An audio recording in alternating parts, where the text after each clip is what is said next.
Hello दोस्तों, exam expert India YouTube channel पर आप लोगों का स्वागत है। जैसा हम आधुनिक भारत का इतिहास पढ़ रहे हैं और आधुनिक भारत के इतिहास में हम भारत का संवैधानिक विकास देख रहे हैं। इसको हमने भारत का संवैधानिक विकास बताया है कि भारतीय राज्य व्यवस्था में भी है, इतिहास में भी है। तो हम थोड़ा अच्छे तरीके से पढ़ ले रहे हैं भारत का संवैधानिक विकास, तो ये हमारा जो है राज्य व्यवस्था में पॉलिटी में भी काम करेगा, इतिहास में। तो पार्ट 1 वीडियो इसको हमने जो है जारी कर दिया। अगर आप लोग नहीं देखे होंगे तो इस वीडियो के डिस्क्रिप्शन बॉक्स में लिंक दे दिया जाएगा, आप उसको देख लीजिएगा, तब इसको देखेंगे तब समझ में आएगा आप लोगों के। तो एक बार डिस्क्रिप्शन बॉक्स में लिंक दिया जाएगा, उसको ज़रूर आप लोग देख लेंगे तो बहुत अच्छी तरीके से समझ में आ जाएगा।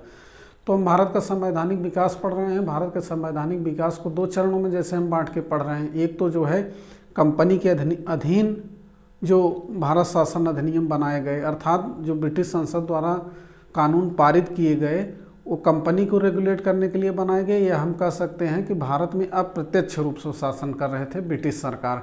लेकिन जब 1857 की क्रांति होगी, तो जब 1800 अधिनियम आएगा, तो यहाँ से डायरेक्ट जो है भारत का शासन कहाँ से, सम्राट के हाथ में चला जाएगा। साम्राज्ञी महारानी विक्टोरिया रहेंगी, तो वहाँ से शासन कहाँ चला जाएगा, सम्राट के अधीन चला जाएगा या क्राउन के अधीन चला जाएगा। तो संवैधानिक विकास हमने बताया था कि 2 चरणों में है, एक कंपनी के अधीन, एक सम्राट के अधीन। तो दोनों चरणों में हमने कंपनी के अधीन का अध्ययन कर लिया है। कंपनी के अधीन का मतलब 1773 रेगुलेटिंग एक्ट से लेके 1853 चार्टर तक का अध्ययन हमने पार्ट 1 वीडियो में अध्ययन कर लिया है। ये हमारा जो है सेकंड वीडियो, इसके बाद थर्ड वीडियो भी इसमें आएगा। कारण यह है कि बड़ा चैप्टर है, थोड़ा सा इसमें अधिनियम पढ़ना है, इसका जो है विशेष जो प्रावधान किए गए तुमको अध्ययन करना है। तो हम एक एक वीडियो में छोटा छोटा पार्ट करके पढ़ेंगे, तो ज़्यादा जो है हमको सुविधा होगी पढ़ने में। तो कंपनी के अधीन जो चार्टर या सुधार लाए गए उसको हम पढ़ चुके हैं। तो हम जो है अब आज भारत सम्राट के अधीन भारत का शासन जो रहेगा उसको हम पढ़ेंगे। अर्थात 1858 से जितने भी सुधार आएंगे, जितने भी भारत शासन अधिनियम पारित किए जाएंगे, उसके बारे में अध्ययन करेंगे। तो इसमें थोड़ा सा कहानी इसकी समझ लीजिए।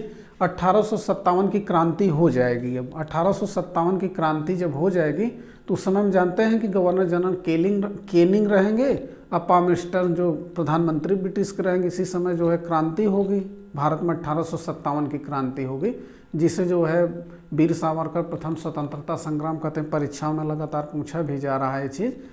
तो 1857 के बाद 1858 का अधिनियम आएगा, जिसमें ब्रिटिश सरकार कहेगी अब कंपनी को शासन नहीं चलाना है, डायरेक्ट जो है शासन कहाँ से चलेगा, सम्राट द्वारा। तो यहाँ से जो अब अधिनियम पारित होगा इसके बारे में हम देखेंगे 1858 से। 1853 हम पढ़ चुके हैं, 1858 सम्राट के अधीन है, भारत की जनता सम्राट के अधीन आ गए, वहीं से अधिनियम हम जो है देखेंगे। तो पहला भारत शासन अधिनियम है 1858। इसके प्रावधान देखिए, बहुत ध्यान से आप देखते चलेंगे, पूरा याद हो जाएगा। आप मैं पढ़ता चल रहा हूँ, हर बात की व्याख्या करते चल रहा हूँ, आप लोग केवल ध्यान से देखिए, बस आपको याद होता चला जाएगा। अब तक नहीं याद हुआ, लेकिन इसमें ज़रूर याद हो जाएगा। आप लोग देखते जाइए और एक एक लाइन जो है पढ़ते जाएंगे, सब कुछ याद होता चला जाएगा। तो आइए पहला प्रावधान देखते हैं। भारतीय संविधान को ऐतिहासिक पृष्ठभूमि की शुरुआत। जैसे मैंने कल बताया था वीडियो 1 में कि भारतीय संविधान का ऐतिहासिक पृष्ठभूमि की शुरुआत कहाँ होगी, 1858 से होगी। लेकिन भारत का संवैधानिक विकास कहाँ से शुरू होता है, वो शुरू होगा कंपनी के अधीन जब शासन रहेगा, अर्थात 1773 से उधर से शुरुआत होगा रेगुलेटिंग एक्ट से, या कंपनी के अधीन कह दिया जाए, वहाँ से शुरुआत होगा संवैधानिक विकास 1773 से। 1858 से ऐतिहासिक पृष्ठभूमि की शुरुआत होगी, इसको जो है आप लोग जानते रहिए। अब आते हैं दूसरा प्रावधान। इसमें क्या किया गया, कंपनी के शासन का अंत, भारत की जनता पर सम्राट का प्रभुत्व हो जाएगा। अर्थात कंपनी के शासन का क्या कर दिया गया, अंत हो गया। अब जैसे मैंने बताया था कि 1773 के रेगुलेटिंग एक्ट से पहले 1765 से 72 तक कंपनी खूब लूट घसोट भारत में करेगी, जिसे KM पणिक्कर ने डाकुओं का राज्य की भी संज्ञा दी। तो 1765 से 1772 जब इतना लूट कर लेंगे तो जाने का mood company east India company बना लेगी। लेकिन ब्रिटिश सरकार जो है कंपनी को रोके रहने के लिए इनको जो है आर्थिक सहायता भी देगी, ताकि ये जो है रुके रहें। लेकिन कंपनी के ऊपर काफ़ी जो है बंदिशें भी लगा दी जाएंगी वहाँ से। तो अब क्या कर दिया गया, यहाँ से कंपनी का शासन अब एकदम अंत कर दिया गया। जनता जो आ गई वो सम्राट के अधीन आ गई, अर्थात अप्रत्यक्ष शासन चल रहा था इसके पहले 1853 तक। अब क्रांति के बाद 1857 के बाद जो ये अधिनियम आया है, भारत शासन अधिनियम 1858 से, यहाँ प्रत्यक्ष रूप से ब्रिटिश संसद का जो है या सम्राट का शासन स्थापित हो गया। प्रश्न पूछ लिया जाए कंपनी के शासन का अंत किस भारत शासन अधिनियम में किया गया, तो 1858 में प्रश्न बनता है, जानते रहिए। अगला देखिए, भारत में विधि के शासन और लोकतंत्र की नींव पड़ी, अर्थात विधि के शासन और लोकतंत्र की नींव यहाँ से पड़ी। भारत में विधि के शासन किसकी देन है, तो इंग्लैंड की देन है। हम जान ही रहे हैं, संविधान में अगर पढ़े होंगे तो जानते होंगे, नहीं पढ़े होंगे तो आगे पढ़ेंगे। तो इसमें क्या है, विधि का शासन व लोकतंत्र की यहाँ से क्या होगी, नींव पड़ेगी। अगर प्रश्न पूछ लिया जाए विधि का शासन और लोकतंत्र की नींव किस भारत शासन अधिनियम में पड़ी, तो 1858 के बारे में बताइए। अब इसमें थोड़ा सा पिछला जो आप अध्ययन करे होंगे उसके आधार पे प्रश्न है कि 1773 में कोर्ट ऑफ डायरेक्टर्स की नियुक्ति हुई थी। हम जानते हैं 1773 में कोर्ट ऑफ डायरेक्टर्स की नियुक्ति हुई थी। किसके समय, वारेन हेस्टिंग्स के समय बताया था कि शासन सुचारू रूप से चलाने के लिए दोनों प्रेसिडेंसियों बंगाल प्रेसिडेंसी का अधीन करके एक गवर्नर जनरल बना दिया जाएगा वारेन हेस्टिंग को। लेकिन कोर्ट ऑफ डायरेक्टर्स की बीच में नियुक्ति का प्रावधान था, हम जानते हैं। फिर पिट्स इंडिया एक्ट में 1784 में क्या दिया, बोर्ड ऑफ कंट्रोल का भी गठन किया गया था। 1773 में कोर्ट ऑफ डायरेक्टर्स का गठन किया गया था 1773 में। 1784 पिट्स इंडिया एक्ट में जो है बोर्ड ऑफ कंट्रोल, दो चीज़ों का गठन किया गया था। 1773 में कोर्ट ऑफ डायरेक्टर्स का और 1784 में बोर्ड ऑफ कंट्रोल, दो चीज़ जानते रहिए कि इनका गठन किया गया था। लेकिन अब 1800 अधिनियम में, भारत शासन अधिनियम में क्या किया जाएगा, इन दोनों को समाप्त कर दिया जाएगा। इन दोनों को क्या कर दिया गया, समाप्त कर दिया गया। इनका भैया अब आप अपना काम रोकिए, समाप्त इनको कर दिया गया। इसके दोनों के स्थान पे अब चूंकि शासन कर रहे थे, अपनी राय दे रहे थे, इनका भी जो है विचार था, उसमें एक कमेटी के रूप में थे, तो क्या कर दिए गए, इनको जब हटा दिए गए तो कोई काम करने के लिए तो उसमें चाहिए, उसी की पूर्ति के लिए किसकी अब नियुक्ति की जा रही है, secretary of state for India, secretary of state for India या भारत सचिव, secretary of state for India, Bharat सचिव या भारत मंत्री भी इसको कहा जाता है। इसकी नियुक्ति की जाती है इन दोनों के स्थान पर। किसके स्थान पर, court of directors board of control के स्थान पर किसकी नियुक्ति की जाएगी, secretary of state for India, Bharat सचिव या भारत मंत्री की नियुक्ति की जाएगी। अगला देखते हैं, भारत सचिव और उसके कार्यकारिणी के सदस्यों का वेतन। भारत सचिव और उसके कार्यकारिणी, देखिए कार्यकारिणी शब्द यहाँ आया है, तो कार्यकारिणी क्या है, तो भारत सचिव की नियुक्ति हमने बताया कि बोर्ड ऑफ जो है डायरेक्टर सब बोर्ड ऑफ कंट्रोल की जगह इसकी नियुक्ति हो गई। लेकिन कार्यकारिणी शब्द है, इसका मतलब है कि इसमें और सदस्य शामिल होंगे कार्यकारिणी में। तो इसमें कुल 15 सदस्य थे जो भारत सचिव की सहायता के लिए लगाए गए थे। इसमें 8 सदस्य, 15 सदस्यों में से 8 सदस्य की नियुक्ति जो है सम्राट करता, 7 सदस्यों की नियुक्ति जो है एक इंग्लैंड में निदेशक मंडल था जो साक्षात्कार के आधार पर अर्थात इंटरव्यू लेके करता। कितने, 7 सदस्यों की नियुक्ति। लेकिन इन 7 सदस्यों में इंटरव्यू देने के लिए वही एलिजिबल थे, वही पात्र थे जो कम से कम 10 साल भारत में रह चुके हों। बात समझ में आ गई होगी। अर्थात जो सचिव की सहायता के लिए कार्यकारिणी बनेगी 15 सदस्यों को, उसमें 8 सदस्य तो सम्राट नियुक्त करेगा, बचे 7 सदस्य, 7 सदस्यों की नियुक्ति जो है इंग्लैंड में एक निदेशक मंडल रहेगा, वो साक्षात्कार के आधार पर करेगा। लेकिन शर्त ये रहेगी साक्षात्कार वही दे पाएगा जो कम से कम 10 साल भारत में रह चुका हो। यहाँ तक क्लियर हो गई होगी। अगला देखते हैं, गवर्नर जनरल का नाम बदलकर वायसराय कर दिया गया। गवर्नर जनरल का नाम बदलकर वायसराय कर दिया जाता है। इसके पहले हम देखते हैं कि कौन गवर्नर जनरल था, लॉर्ड कैनिंग थे। गवर्नर जनरल की नियुक्ति जो है कहाँ से शुरू हुई, 1833 का जब अधिनियम आया था, भारत शासन अधिनियम आया था, चार्टर था सॉरी, तो उसमें क्या किया था, विलियम बेंटिंग को भारत का प्रथम गवर्नर जनरल नियुक्त किया गया था। उसके पहले बंगाल के गवर्नर नियुक्त होते थे केवल। तो इसमें 33 में क्या कर दिया गया था, चार्टर में पूरे भारत का गवर्नर जनरल एक कर दिया गया, तो विलियम बेंटिंग पहले गवर्नर जनरल बन गए। अब वही चीज़ इसमें क्या कर दिया कि गवर्नर जनरल का पद समाप्त करके वायसराय बना दिए गए। तो कैनिंग है, चूंकि अगर प्रश्न पूछ लिया जाए कि 1857 की क्रांति के समय भारत का गवर्नर जनरल कौन था, तो लॉर्ड कैनिंग। वही लॉर्ड कैनिंग को क्या कर दिया जाएगा, अब जो है वायसराय बना दिया गया, चूंकि गवर्नर जनरल का पद समाप्त करके वायसराय। तो भारत का पहला वायसराय कौन? Lord Canning. यहाँ तक बात क्लियर हो गई होगी। अगला देखते हैं, लॉर्ड कैनिंग के अंतिम गवर्नर जनरल व प्रथम वायसराय थे। वही बात है कि अंतिम गवर्नर जनरल तथा प्रथम वायसराय लॉर्ड कैनिंग हैं। अगला देखते हैं, लॉर्ड कैनिंग ने 1 नवंबर कितने को 1 नवंबर को मिंटो पार्क महारानी विक्टोरिया का घोषणा पत्र पढ़ा था। अब घोषणा पत्र क्या है? चूंकि 1857 की क्रांति के बाद क्या होगा कि शासन जो है सम्राट के अधीन चला जाएगा, तो वही बताया जा रहा है कि 1 नवंबर 1858 को लॉर्ड कैनिंग जो है साम्राज्ञी जो रहेंगे, महारानी विक्टोरिया उस समय वहाँ की साम्राज्ञी रहेंगी, उन्हीं का घोषणा पत्र कहाँ पढ़ते हैं? तब के इलाहाबाद, मिंटो पार्क, आज के प्रयागराज, मदन मोहन मालवीय पार्क में क्या पढ़ते हैं? ये जो है घोषणा पत्र पढ़ा जाता है। तब का क्या? इलाहाबाद, मिंटो पार्क, आज का प्रयागराज और मदन मोहन मालवीय पार्क में इनका घोषणा पत्र पढ़ा जाता है। घोषणा पत्र में क्या रहता है कि कंपनी का शासन, घोषणा पत्र की 2 बिंदु मुख्य समझ लीजिए। उस घोषणा पत्र में कहा जाता है कि आज के बाद जो है कंपनी का शासन समाप्त कर दिया गया, भारतीय जनता ब्रिटिश सम्राट के अधीन आ चुकी है। अब ब्रिटिश शासन अधीन, सम्राट के अधीन है जनता वहाँ की। दूसरा क्या है? देशी रियासतों के मामले में ब्रिटिश सरकार कोई हस्तक्षेप नहीं करेगी और वहाँ के प्रशासकों को समकक्ष माना जाएगा या उनके साथ समानता का व्यवहार किया जाएगा। ये 2 जो है मुख्य घोषणाएं किसमें थी? साम्राज्ञिक घोषणा पत्र में। क्लियर हो गई होगी ये बात। लॉर्ड कैनिंग जो है घोषणा पत्र पढ़ते हैं प्रयागराज के मिंटो पार्क में। यहाँ तक हो गया कौन? 1818 जो है भारत शासन अधिनियम। अब हम आते हैं भारत शासन अधिनियम 1861। सब महत्वपूर्ण है, आप लोग केवल देखते चलिए, याद हो जाएगा।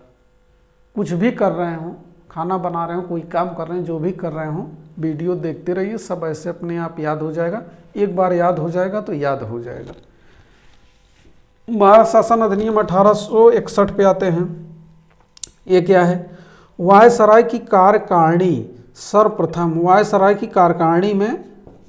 कार्यकारिणी में सर्वप्रथम गैर सरकारी सदस्यों, वायसराय की कार्यकारिणी में सर्वप्रथम गैर सरकारी सदस्यों की नियुक्ति का प्रावधान। क्या कहा जा रहा है? वायसराय की कार्यकारिणी में सर्वप्रथम गैर सरकारी सदस्यों के, अर्थात बाहरी सदस्यों की नियुक्ति की जाएगी, की गई। लेकिन इसमें कोई सदस्य भारतीय अभी नियुक्त नहीं होगा, सभी अंग्रेज रहेंगे। गैर सरकारी सदस्य तो नियुक्त होंगे, लेकिन इसमें सभी अंग्रेजों की नियुक्ति होगी। अभी भारतीयों की नियुक्ति होगी, लेकिन बाद में आने वाले जो है भारत शासन अधिनियम में देखेंगे ये चीज़।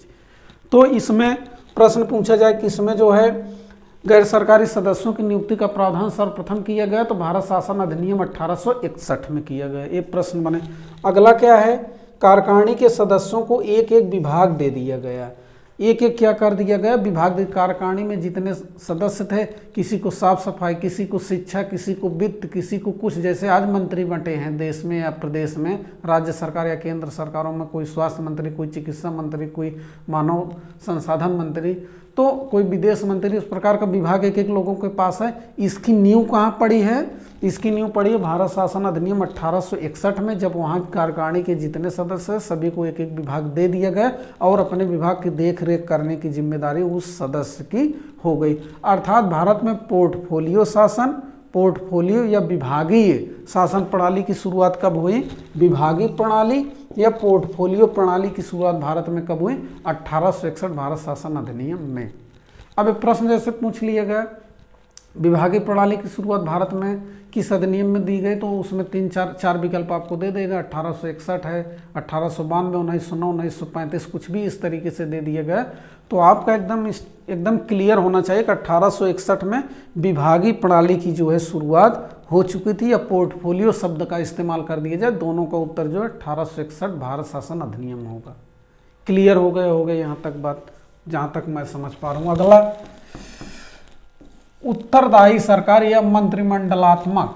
उत्तरदायी सरकार, आज की सरकार कैसे उत्तरदायी सरकार है, मंत्रिमंडलात्मक है, या कैबिनेट सरकार जिसको हम कह सकते हैं। उसी तरीके से इसकी नींव कब पड़ी? ये भी 1861 में पड़ी। उत्तरदायी सरकार या मंत्रिमंडलात्मक या कैबिनेट शब्द का इस्तेमाल कर लिया जाए तब भी उत्तर क्या होगा? 1861 भारत शासन अधिनियम। अगला आते हैं वायसराय के अध्यादेश जारी करने की नई शक्ति। अब वायसराय क्या करेगा? इस अधिनियम के तहत अध्यादेश जारी कर सकता है, नए प्रांतों का निर्माण कर सकता है, प्रांतों में गवर्नरों की नियुक्ति कर सकता है। क्या क्या कर सकता है? अध्यादेश जारी कर सकता है, नए प्रांतों का निर्माण, प्रांतों में गवर्नरों की नियुक्ति। अर्थात एक प्रकार से लगभग आज के डेट से हम तुलना करें तो जो शक्तियां राष्ट्रपति को मिली हुई हैं वो गवर्नर को उस समय दे दी गई थी। किसमें? 1861 अधिनियम में।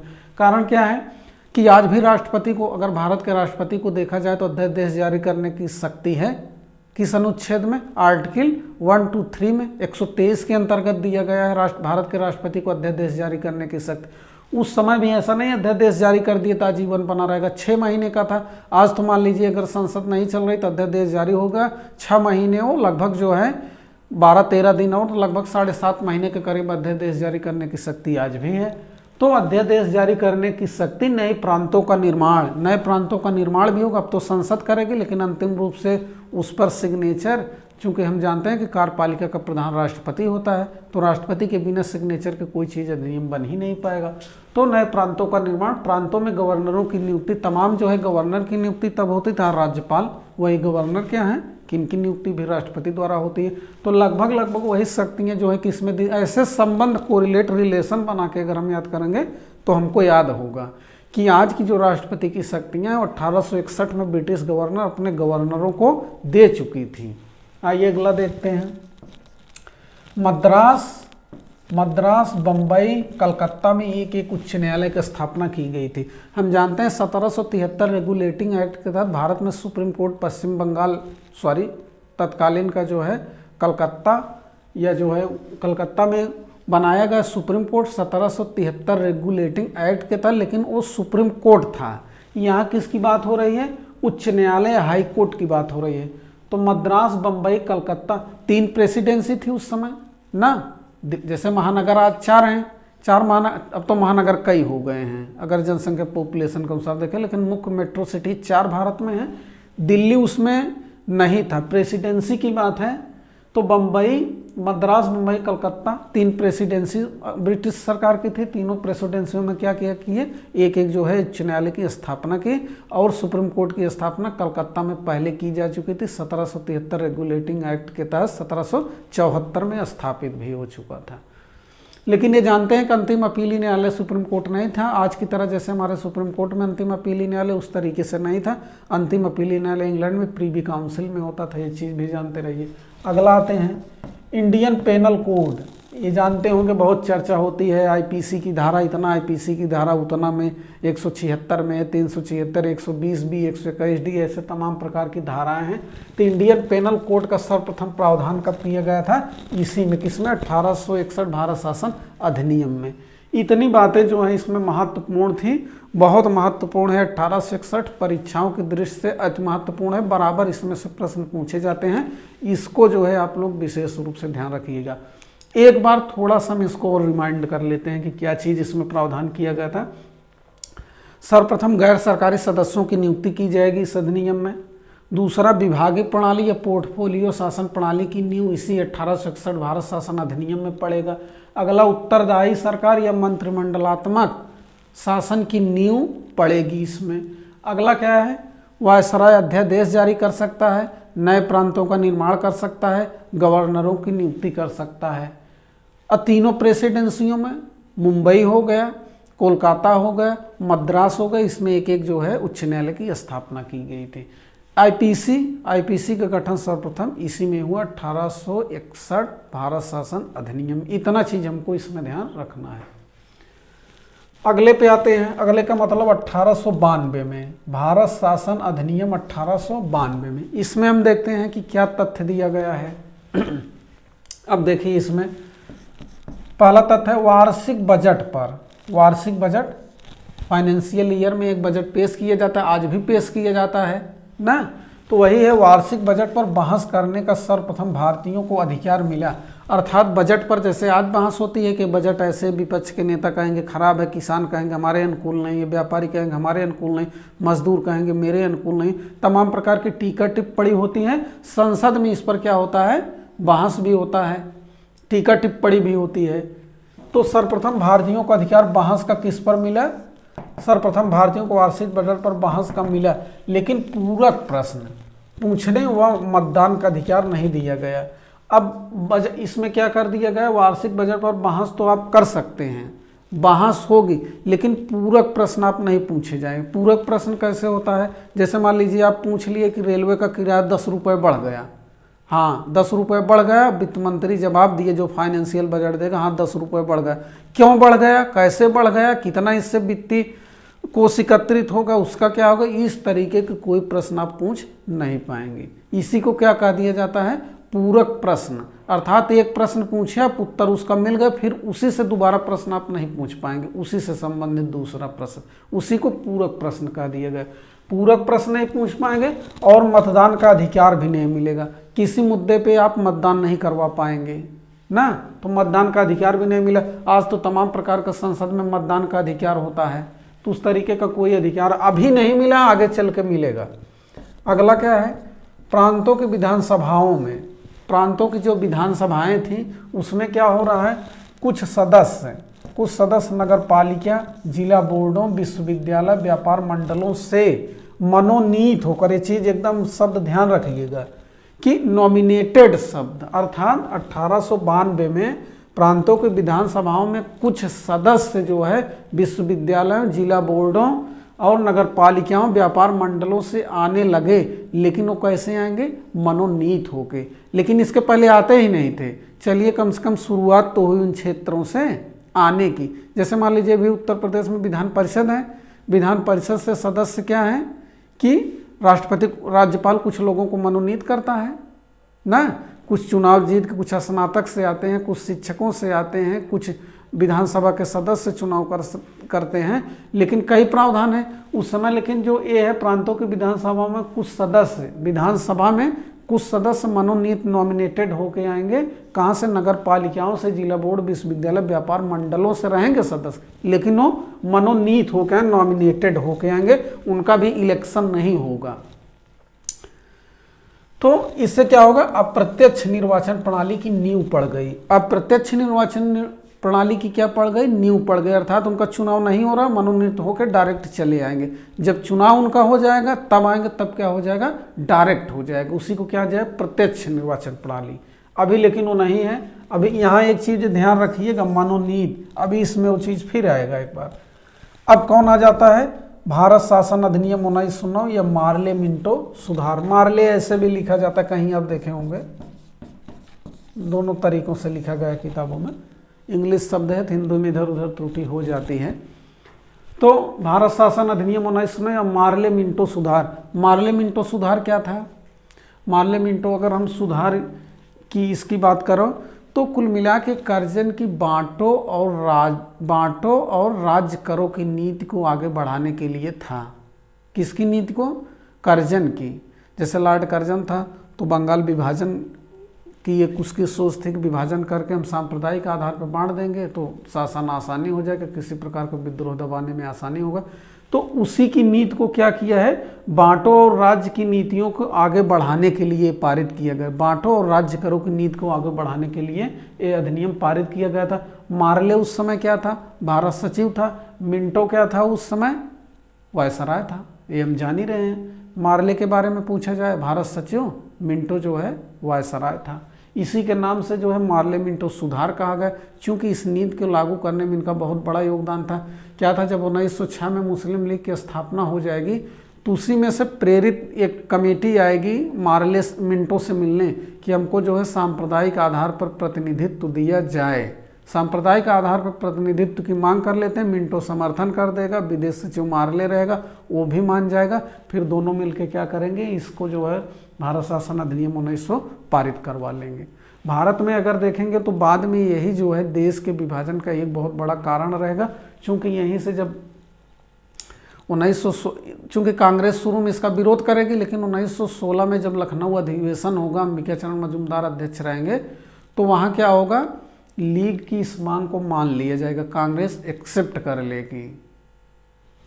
तो आगे इस पर हम देखते हैं, उस पर हम आगे चर्चा करेंगे बाद में। तो भारत शासन अधिनियम में पार्लियामेंटो सुधार हो गया। वायसराय की कार्यकारिणी में सर्वप्रथम, वायसराय की कार्यकारिणी में अब क्या हो रहा है, सर्वप्रथम एक सदस्य, एक भारतीय सदस्य सत्येंद्र नाथ सिन्हा की नियुक्ति होती है। प्रश्न 2 बार पूछ चुका है, इसको जानते रहिए कि वायसराय की कार्यकारिणी में सर्वप्रथम एक भारतीय सदस्य सत्येंद्र नाथ सिन्हा की नियुक्ति हो जाती है। अब इसको जो है ये याद रखिएगा। अब इसमें दूसरा क्या आता है, वार्षिक बजट पर बहस करने के साथ साथ पूरक प्रश्न पूछने का अधिकार, लेकिन मतदान का अधिकार अब भी नहीं। अब क्या है, अब पूरक प्रश्न आप पूछ सकते हैं। 10 रुपये का टिकट बढ़ गया है, 10 रुपये का बढ़ गया है, क्यों बढ़ गया है, राजस्व आएगा तो कहाँ जाएगा, कैसे होगा, कहाँ खर्च होगा, ये सब पूरक प्रश्न है। एक के बाद 2 प्रश्न 3 प्रश्न उससे उसी क्रम में उसी आर्डर में प्रश्न आप पूछ सकते हैं पूरक प्रश्न। लेकिन अब भी स्थिति है कि मतदान का अधिकार अब भी इसमें 1909 के अधिनियम में भी नहीं मिला है, केवल आप पूरक प्रश्न पूछ सकते हैं। यहाँ तो आप 1892 में पूरक प्रश्न भी नहीं पूछ पाएंगे, लेकिन जो है यहाँ जो है आप पूरक प्रश्न पूछ ले रहे हैं, लेकिन अभी मतदान का अधिकार नहीं मिले। देखिए अंग्रेज भी जो अधिकार भारतीयों को देते हैं धीरे धीरे देते हैं, एक एक अधिनियम में लाते रहते, थोड़ा थोड़ा अधिकार देखेंगे, इसके बाद देखेंगे 1935 आएगा तो उसमें और देंगे, फिर जो है 1919 आएगा तो और देंगे, फिर 35 में और देंगे, 47 में आज़ादी कर देंगे। अब क्या है, इसमें प्रांतों की विधानसभाओं में कुछ सदस्य जिला बोर्डों, नगर पालिकाओं, विश्वविद्यालय के सदस्यों या व्यापार मंडलों से चुन कराने लगे। ये बहुत महत्वपूर्ण शब्द है। यहाँ देख रहे हैं 1892 में क्या था, ये मनोनीत था, यहाँ नॉमिनेटेड था, यहाँ क्या हो इलेक्टेड, यहाँ जो है क्या था नॉमिनेटेड शब्द था कि नॉमिनेट होके आ रहा है, यहाँ क्या हो चुन कर आ रहा है, इलेक्ट होके आ रहे हैं ना, तो चुन कर वहाँ मनोनीत होकर आ रहे हैं, यहाँ चुन कर, अर्थात अब इनका चुनाव वहाँ होने लगा है, अर्थात प्रत्यक्ष निर्वाचन प्रणाली की जो है शुरुआत हुई है ना। अभी तो अप्रत्यक्ष निर्वाचन प्रणाली की शुरुआत यहाँ जो है हो गई है। ये मेन शब्द याद रखिए, मनोनीत होकर यहाँ क्या चुनकर आ रहे हैं। अगला क्या है, पृथक निर्वाचन प्रणाली सबसे महत्वपूर्ण है, इसी यही जो है बार बार प्रश्न पूछा जा रहा है कि पृथक निर्वाचन प्रणाली की व्यवस्था लागू की गई किस अधिनियम में, भारत शासन अधिनियम 1909 या पार्लियामेंटो सुधार के तहत। बहुत खतरनाक व्यवस्था, बहुत डेंजरस व्यवस्था, देश के लिए आगे चल के बहुत घातक। यही क्या मैंने बताया कि देश के विभाजन के लिए बहुत बड़ा जिम्मेदार कारण होगा। हालांकि जो है पार्लियामेंटो स्वयं ये जान रहे थे कि इसका जो है बहुत दूरगामी प्रभाव होगा, बहुत बुरा असर पड़ेगा भारत की आने वाली पीढ़ियों के लिए, लेकिन जानबूझ के बांटो और राज्य करो की नीति था। तो इसमें क्या था, मुसलमानों को पहली बार धर्म के आधार पर प्रतिनिधित्व दिया गया, धर्म के आधार पर। बाद में 1919 जब हम पढ़ेंगे अधिनियम तो उसमें जो है सिखों को भी दे दिया जाएगा। धीरे धीरे जो है देख रहे हैं अछूतों को, अगर उस समय शब्दावली में कहा जाए, उनको भी दे दिया जाएगा, जिसको SC ST कहा जाता है उनको भी दे दिया जाएगा। हालांकि ये जो है बाद में जब यरवदा जेल में आमरण अनशन करेंगे महात्मा गांधी, तो हिंदू से अलग कहते हैं किसी को रिजर्वेशन नहीं दिया जाएगा। बाद में वही जो है समझौता होता है यरवदा जेल में अम्बेडकर और गांधी में, तो उसकी चर्चा इतिहास में आगे होगी। तो पृथक निर्वाचन प्रणाली की व्यवस्था, मुसलमानों को पहली बार धर्म के आधार पर प्रतिनिधित्व दिया गया। जैसे मैंने बताया कि 1906 में जो है गठन हो जाता है, नवाब रहते हैं ढाका के सलीमुल्लाह खां, सब मिल के क्या करते हैं, मुस्लिम लीग की स्थापना कर लेते हैं, जिसका मुख्य उद्देश्य रहता है कि ब्रिटिश सरकार के प्रति स्वामी भक्ति बनाए रखा और धार्मिक और इन सब चीज़ों की जो है रक्षा करवाना था। तो उसी के तहत एक कमेटी जो है बताया कि मिंटो से मिलती है और जो है इस तरीके का मांग रखती है कि हमको जो है धार्मिक सांप्रदायिक आधार पर प्रतिनिधित्व दिया जाए। मिंटो को मौका मिल गया कि ये तो बहुत अच्छा है, इस तरीके से तो हमारी बांटो राज्य करो की नीति बहुत सफलता से आगे बढ़ेगी। उसने और मार्ले ने मिल के क्या किया, पारित करवा लिया। इसी के आधार पर जो है फिर ये आगे बढ़ेगा। बाद में कांग्रेस तो एक्सेप्ट नहीं करेगी, लेकिन बाद में 1916 में कांग्रेस भी एक्सेप्ट कर लेगी, जो है ये सब आगे बढ़ता रहेगा। तो इतना हमने पूरा एक खाका देखा। इसका जो है पार्ट 2 था, पार्ट टू वीडियो था। इसका एक वीडियो और आएगा जिसमें हम कवर करेंगे भारत शासन अधिनियम 1919, 1935 और भारत स्वतंत्रता अधिनियम 1947 को। बहुत अच्छा चैप्टर है वो दोनों तीनों जो अधिनियम लाए जाएंगे। तो धीरे धीरे भारत 1947 में आज़ाद हो जाएगा, तो उसको तीनों को हम एक में कवर करेंगे। तो इसी तरीके से हम पढ़ेंगे। देखिए आप लोग ध्यान से देखते रहिए, देखते देखते याद हो जाएगा, देखते देखते याद हो जाएगा। तो ये सब एक खाका था। अगर वीडियो पसंद आया हो तो शेयर करिए, लाइक करिए, चैनल सब्सक्राइब करिए अगर अच्छा लगे, नहीं तो कोई बात ही नहीं। थैंक यू, धन्यवाद।